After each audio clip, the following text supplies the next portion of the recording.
The boy who was born in Brixton in 1947 and who, after one or two false starts, launched himself on one of the most amazing careers ever known in the pop music world. His meteoric rise to fame almost equaled that of the mythical character Ziggy Stardust, featured on his records.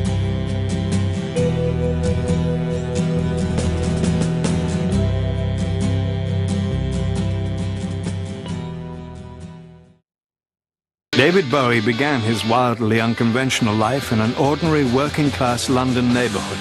For the conservative post-war residents of Brixton, playing by the rules was the key to success.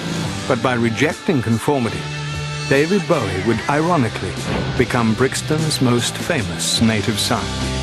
Now Ziggy played guitar.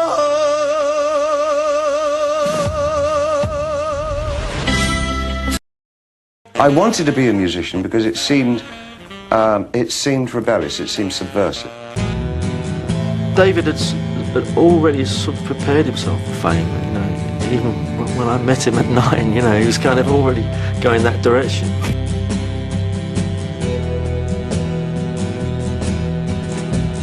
David's mother was an assertive, no-nonsense woman who worked part-time as a movie theatre usherette. David's father once harbored his own show business aspirations. His first wife had been a singer, but his efforts to launch her career had failed. By the time David came along, Hayward Jones had become a public relations man for an orphanage. What I'm best at doing.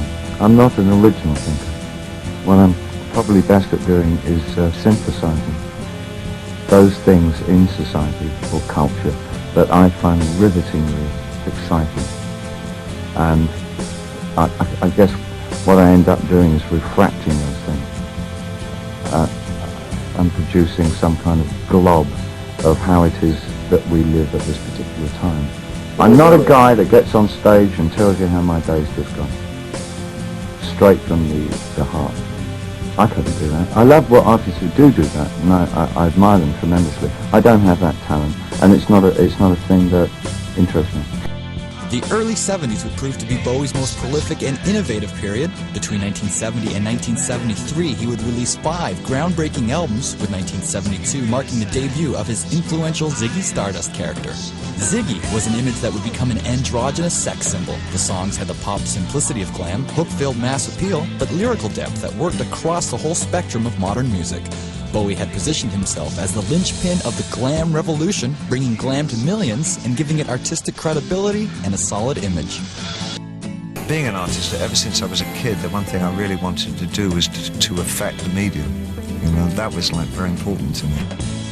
In the back of your head, you're thinking, this might affect people in a certain way, you know, this might have some ripple effect. I think for the vanity of an artist, especially a creative artist, it's the idea that you might have changed the vocabulary of the medium that you're working in.